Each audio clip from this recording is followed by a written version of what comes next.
they say that X marks the spot. So when I was searching for a place to explore with Google Earth, I noticed this very prominent X in one of the images from the satellite. And you can see there the arrow, the white arrow is pointing to where that X is. So when I saw that, I thought, my gosh, I've got to explore what that is. And as a result of that, I found a couple of things very interesting, very close to that X. One of them was a spring, another was some bedrock mortars, and another was a possible area where Miwoks may have created a shelter out of some natural rocks and perhaps put a roof on it.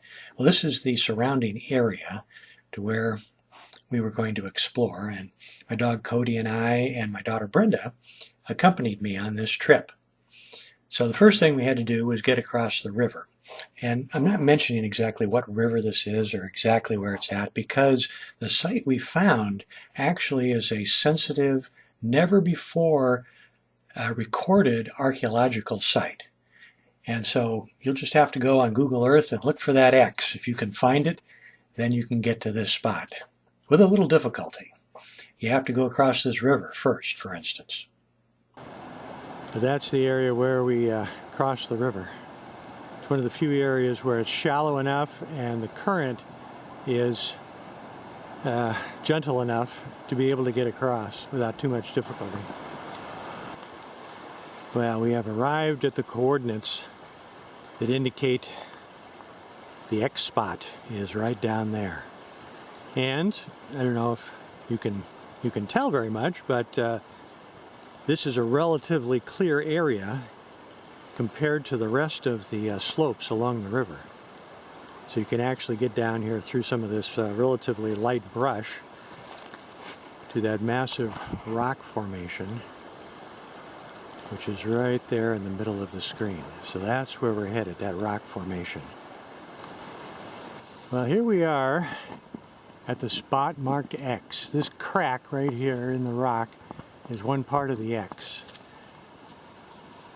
You can't see it much from here because we're at ground level, but if you were up above it, from a bird's eye view, you'd be able to see the X. But here's the interesting thing, the really interesting thing. Look at this. Look at this sort of grotto right here that Brenda's in now. And as I move in here, you can see how it forms an enclosure on three sides. And it would have formed a really nice shelter for the Miwoks if they just would suspend some branches, some trunks, tree trunks over the top of this and create a roof. And in fact, there are a bunch of branches here, as you can see, that could have been used as part of a roof structure. Here's another one over here.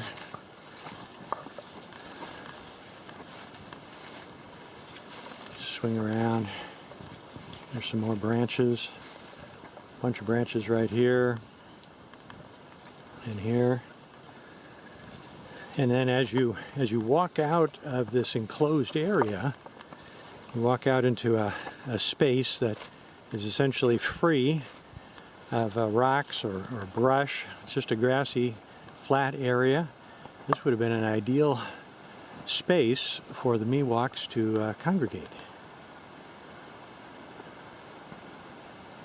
And you may be able to hear the river in the background over there. We're not too far away from the river. But I really think this might have been used by the Miwoks as some sort of a rock enclosure, perhaps covered by a wooden roof.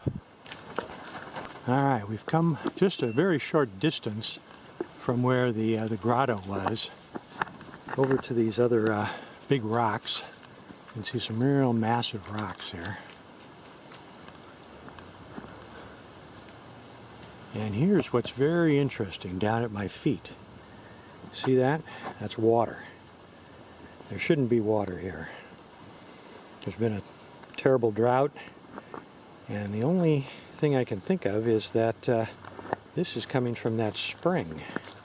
So let's follow this muddy trail right here. You notice the foliage is becoming very dense here.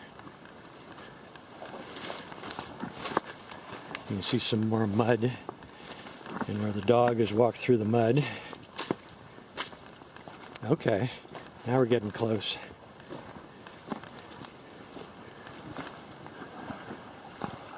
And there's the dog.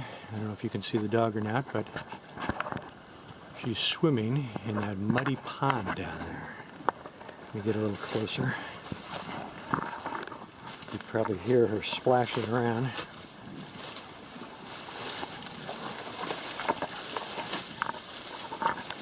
Okay, it's getting pretty muddy.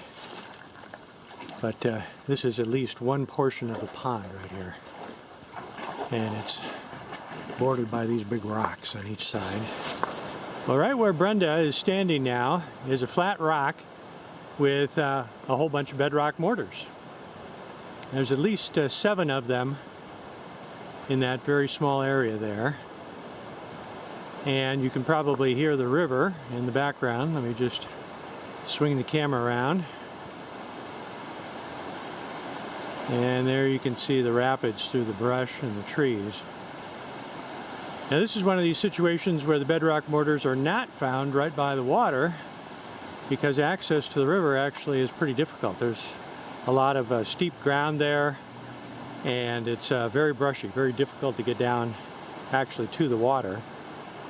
And so instead of having their bedrock mortars there, they had it at a more convenient spot right here, which is very close to where the grotto is. We actually found a couple more bedrock mortars, so there's 9 in this area. There's 1, there's 2, 3, 4, 5, 6. There's a pretty big one over here. 7, and then over there is 2 more, bringing it up to 9.